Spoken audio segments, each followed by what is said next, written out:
case for us to recognize the importance of the DJ. Because today, look at it. Pubs are not opening. Yeah. There's no entertainment event which will have the DJ to play music back to back. So you see, everything is slow because the DJ doesn't have the chance to entertain people at the moment. So if you have an awards program, it's right to have a category to recognize the people who promote the music. However, Charterhouse responded to me in something that I respect them for, because they had a very good case. And their case was that since there is a national program which is dedicated to recognizing DJs, an awards program that is solely dedicated to recognizing DJs for their efforts, they are all the categories: radio DJ, pub DJ, high life DJ, hip life DJ, reggae, all the categories you can think about, including overall best DJ of the year. Charterhouse, or the Ghana Music Awards, thought that it was just in the right place to rather throw support behind the Ghana DJ Awards to recognize the DJs than also try to jump into the fray. So this was the response that, Charterhouse or Ghana Music Awards gave to, my quest in having the DJs category embedded in the VGMA. And I thought it made sense. I don't know what you think. Well, thanks very much for this question. As an advocate for DJs, I've always looked out for DJs.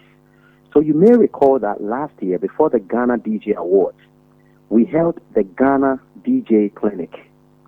And this program was instituted to explicitly help DJs to find new ways of making money, of generating revenue, right? So all the people who were fortunate to have been part of that program got to learn a lot from industry greats like Reverend Azigiza Jr., there was Marco Krekumante, there was Beat Menace, Kofi Boache, Mr. Chiwi, who works with Stanbic Bank, who came to talk to DJs about how to handle their money and all of that. So if I have to go out of the Ghana DJ Clinic, which was specially for the DJs to be able to learn about new ways, how to handle their brands, how to make money in these dire times, how to protect their intellectual property and things like that, you would have actually been able to cap some information on how to revolve or evolve in this dire time. But that said, my answer to that question will be that at this point, we all know that social gathering is a no-go area.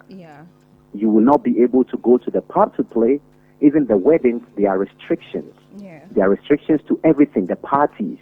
Even radio stations used to have events like my station, Hits FM. We used to have the turn-up party where I will go with other DJs and jam a crowd and all of that. All these things are not possible. So how do you still keep your head above the water level, or how do you generate income? So one of the things to do, and that is the reason I have told DJs every step of the way as a father of DJs in this country, to work very hard at building a fan base. You see, your net worth is your net worth. It is very instructive to note that your network is your net worth. The people that you have that call you their person, like you on radio now, you have fans, you have people who are not missing the show because they know you are good. They know whenever you come on radio, you have a very beautiful voice. You give insights. You interview great people like Merqury, Quaye, and the likes. So they listen to you. Now the question is, how do you turn your listeners into people that can help you to generate income? That is how making fans come in. For example, I have a fan base called the Turn Up Army, and the Turn Up Army loves me so much that anything that I do, they are part of. I have created a community. They support me in everything that I do. And because it is a community, I also support, that fan base. Just like you have Shatta Wale, he has the Shatta movement. You don't necessarily have to call it a certain name But you should be able to identify people who have interest in what you do and galvanize them on your side. So that's it. If you had all these people, you could probably open a Zoom event, or even do a Facebook Live. There are other things that I want to talk about, but I'm not sure we'll have time to talk about those, so I'll keep it abridged. Okay. So there are other things that you could do. So let's say you're doing a Zoom, and you have certain links with certain artists and tell them that, bro, these are difficult times, but I've been supporting you. Example, I will call Kiddy and say, Kiddy, we are in very difficult times. I've been supporting you. I want to take permission to play your song during a live show because I'm looking at something commercial. So I need the right to do that. And call maybe a Sarkodie and call another person and another person. And I'm able to create a playlist. Once I create that playlist, it means that I have the right to use that to generate some funds. Everybody understands that we are in dire times. Yeah. So I can do that, go live, and encourage my fans, my people, to probably send, once you're able to join the feed, support me or pay for the entertainment by contributing or paying 10 Ghana cedis to ABSC Momo number. You get it? Yeah. Because they love you, because they don't joke with you, because they miss what you do physically. Now you're online, they will be ready to do that. Yeah, yeah. Other things that DJs could actually get into is co-creation.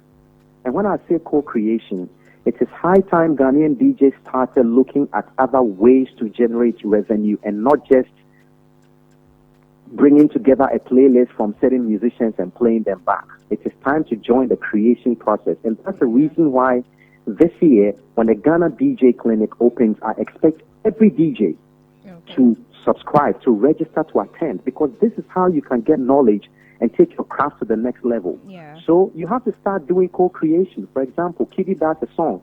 You get to the studio because you were a DJ, you know what appeals to people. You can do a certain remix and call it the Merqury Quaye remix. Yeah. Send it to Kiddy. Says, oh, this is beautiful. So I'm going to promote it. I'll, whatever revenue is generated, I'll share with you. And then you start promoting that. It becomes your own. Yeah. Kiddy has already created it, but you now co-create a remix. And you have the right over that song. Yeah. And, in the documentation, you have a contract that says that, okay, whatever units that you sell, you share with Kiddy. Okay. This is the kind of stuff that go on in countries like the US, like South Africa, and the likes. So these are just a few things that you can do. And once you're able to build those kind of playlists, now you can confidently play music and not worry about going on Facebook and being flagged because you are using music that doesn't belong to you.